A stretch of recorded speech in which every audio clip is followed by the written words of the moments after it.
Today we're going to be painting the exposed rivets and snaps on the armor and the screws, and we're also going to be doing all the weathering for the Sand Trooper armor. You're going to need probably an apron to wear. You're going to need some paper towels. You're going to need a Scotch-Brite sponge to scuff up the fuller's earth. You're going to need some sandpaper, and the sanding sponge is nice. I've got various different grits of sandpaper here. You're going to need some cheap hairspray for applying the getting the fuller's earth to stick to the armor. I've got a bottle here, a spray bottle of water. I'm going to use that occasionally if I need to clean up some stuff. Probably some gloves to keep your hands clean because the fuller's earth really stains. The brush I'm going to be using for painting the armor today is a number 2 sable paintbrush, just a rounded tip. I got some Testor's white paint, some paint thinner. For the weathering, I got a 1-inch chip brush for flicking the fuller's earth on with. I've got my fuller's earth packet here with the 3 different colors in it. I'm going to be using various shades for different effects and layering. And that's pretty much it. I might add to it as the video goes, but I think that's going to be pretty much it. We're going to start off with painting. See these little rivets here that are exposed? We're going to go around and I'm just going to take the paintbrush. I'm going to paint all those white. And like the armor has screws in it, I'm going to go through and paint all those. And the snap heads and that kind of, you know, the snapper heads. And just see if I can get it a little closer to that. It's like the snaps there at the butt plate are going to get painted. All the attaching screws at like the abdominal plate and the chest plate are going to get painted like right in there. So I'm going to go get those painted. I've gone through and took some of the Testor's white paint and just this is the first coat. I'll probably do another coat, but I painted the backs of the snaps here, and in between each piece where I put the screws in earlier, I've painted the tops of all those screws white. I've also painted the split nickel rivets that are holding the plates together, the front and back plates. And the chest plate rivets or screws are all painted. And the snap is painted. I also painted the rivet on the thigh box area. And next I'm going to paint the insides of the thighs and the biceps with some white paint over the elastic. I painted the insides of the armor pieces to replicate the look of the original screen used armor, which was also painted. It was either paint or a white glue that they used on the insides of the thighs and the calves and the biceps and the forearms and the shoulder bells. But I find that this white latex house paint, just any old white latex house paint, you know, gloss, semi-gloss or whatever, kind of replicates the look that I'm going for. It looks blotchy just like the originals, and that's the kind of look I'm going for. So here's the inside of the shoulder bell. That snap set up there is not accurate, but I find that it helps hold everything in place, and so we're gonna go with it. Then I painted the inside of the bicep and the forearms. The little sponge in there is to help hold the forearm in place, because my friend that's wearing this armor weighs about 140-150 pounds. So he's thin enough to fit into it, but it's going to move around if we took that sponge out. So there's the inside of the shoulder bell, and here's the inside of the bicep and the forearm again. So I just did that throughout the armor wherever the black strapping was attached. And so I'm going to let this dry, and then we're going to come back and we're going to start weathering this thing and getting it dirty. We're going to start with the Pauldron while the other pieces the paint is still drying on the other pieces.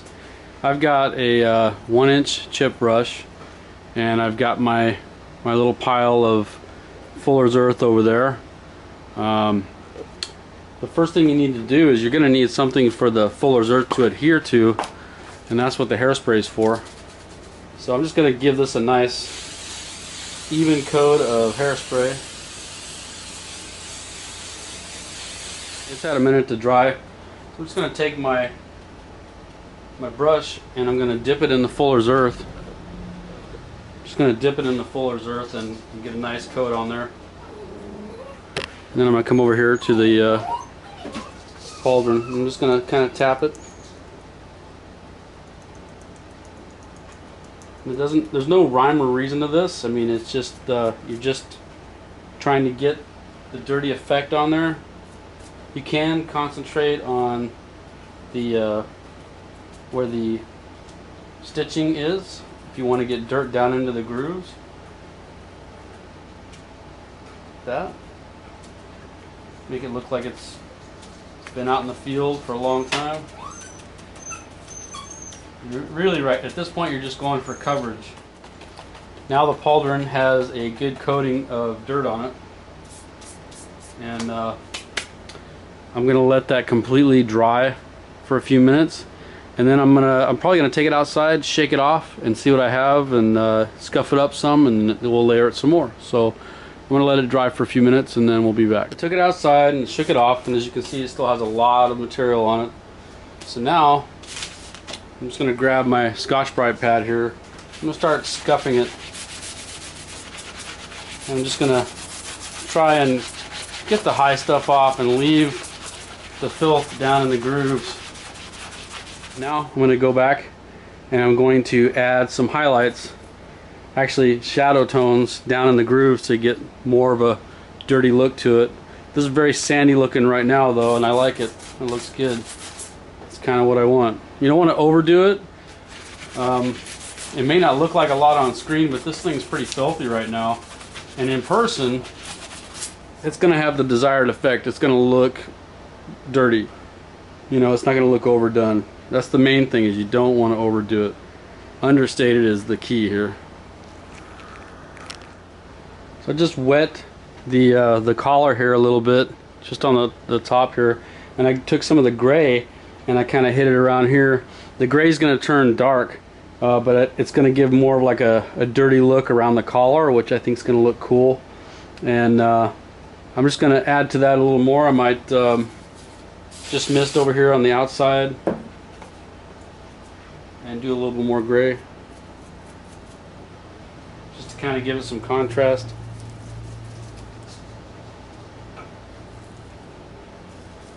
Okay, I'm gonna let that dry again. We're gonna let it dry and then scuff off the remainder. I beat it and got all the powder out of it, and then I came back in here and I took a wet paper towel and I just kind of smudged and tried to clean up the error down here that I had, and then I just kind of tried to highlight the center here where the sun would be hitting it, which I didn't do too much, but I just did a little bit. And then I took a rag and I wiped off all the excess fuller's earth and just left it in the grooves of the pauldron. And so what's left here is a pretty good looking, you know, nice. We're gonna do this thigh here. Let's talk about weathering a little bit. You're gonna see dirt in the areas where you would think that you'd see dirt settling, like, you know, like in here and in here, and like in the grooves all around the armor. And you're going to see highlights in the areas where you think you would see highlights, on the outside of the legs and on the outsides of the thighs right here where they rub, and on the insides of the thighs, and you would see scuff marks and scratches from various different types of weaponry, and you know, maybe the guy fell a couple times. You're pretty much only limited to your creativity. The only thing I can stress is just don't overdo it, you know, and if you do overdo it, then you can always sand it out or you know, take off a little bit at a time to get to the level where you need it to be. And then of course everything's got to be, you know, pretty much matched at the end. The first thing I'm going to do is I'm just going to fog this whole thing with some hairspray. Alright, the thigh was falling all over the place, so I used a paint can to put it on, and so now it's staying in one spot, which is good. I'm just going to grab some of the lightest fuller's earth, and I'm just going to take my brush here and I'm just going to flick it at the thigh and just start.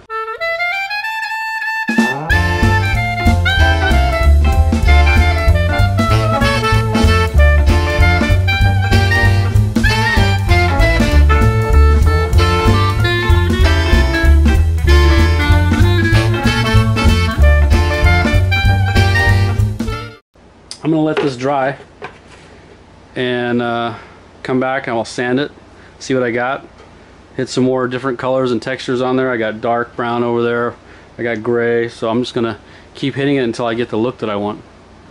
Kind of speed things up. While I was waiting for the thigh to dry over here, I went ahead and just went crazy, and I did the other thigh, and I did the shoulder bells. And as you can see, I'm just kind of like sprinkling the stuff on here. I'm not really trying to do anything. It's just random. The ab and the chest and the back, I basically just went crazy and just literally just kind of sprinkled, flicked, and just got it covered with Fuller's Earth. 90% of this is coming off, and what you're going to be left with is just highlights and little flickers of dirt, and mostly a dulled down, sandy, dirty looking sand trooper. And then it'll be time to come back in and say, you know, where I want to put more emphasis on this area or not. So I'm going to let all this stuff dry now for about a half an hour, then come back and start scuffing it up. Just going to take a sanding block or sandpaper or your scuff pad, and you're just going to start knocking off the stuff you put on. And you want to avoid going down into the grooves. You want to just kind of stay on the highlights.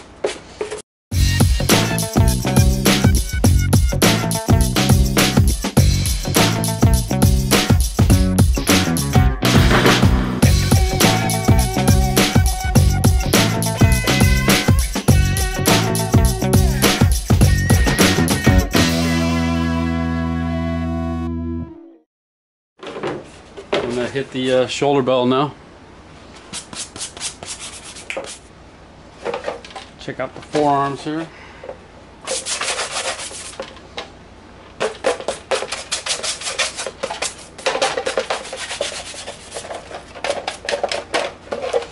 Alright, there's a forearm and bicep. It's looking pretty good.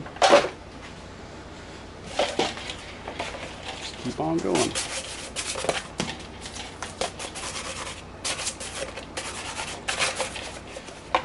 Just a nice filthy sand trooper. Alright, so there is the thighs and the forearms and the shoulder bells. Now I'm gonna start sanding the back side here and the chest plate.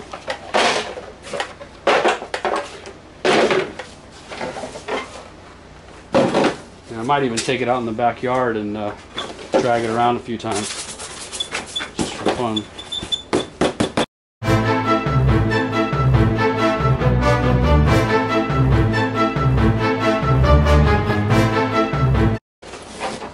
A little bit of the stuff left over, a little bit of the Fuller's Earth, and that's what we want, you know. We just want a light weathering. It just needs to look dirty. So I'm going to keep doing that.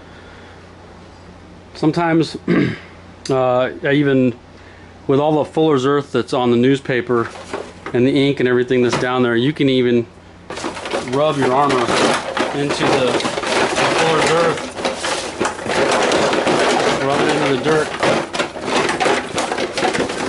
To get the scuffs how you want them, so it looks legitimate.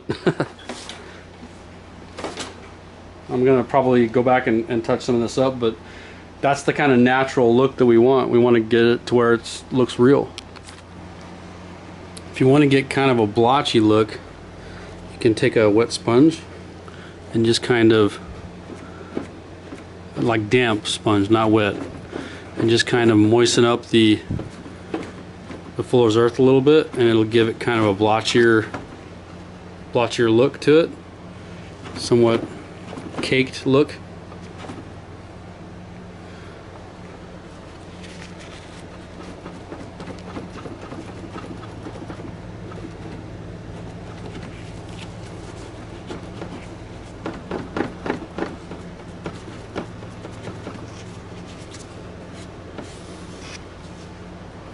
Kind of like the helmet here. It's kind of caked looking. I also weathered the ammo pouch by just, you know, just brushing the Fuller's Earth down inside of it, and just kind of, I took a rag after it was all done and just kind of wiped it off like, you know, you would in the field if you were trying to just brush the stuff off lightly. So it looks really old now. The other thing you can do is get you a nice piece of newspaper with lots of ink on it. And just start rubbing the armor. If you sanded it at all, the armor will start absorbing the ink and taking on the scuffed look. So it's got like that.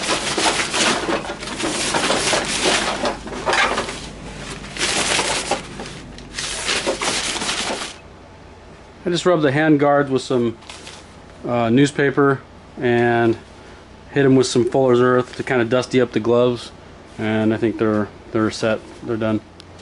And one of the last things I'm going to do is just take a pencil and just make random scuff marks.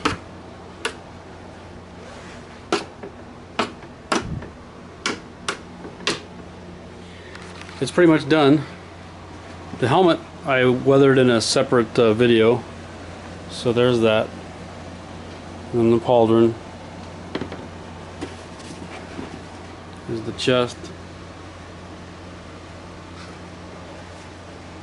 the ab plate, the belt, the thighs, the shins. Tried to add a little bit more dirt to the bottom of the shins to kind of simulate, you know, walking through the sand. Hand guards.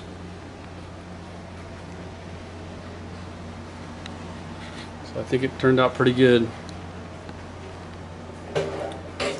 Nice big shot here.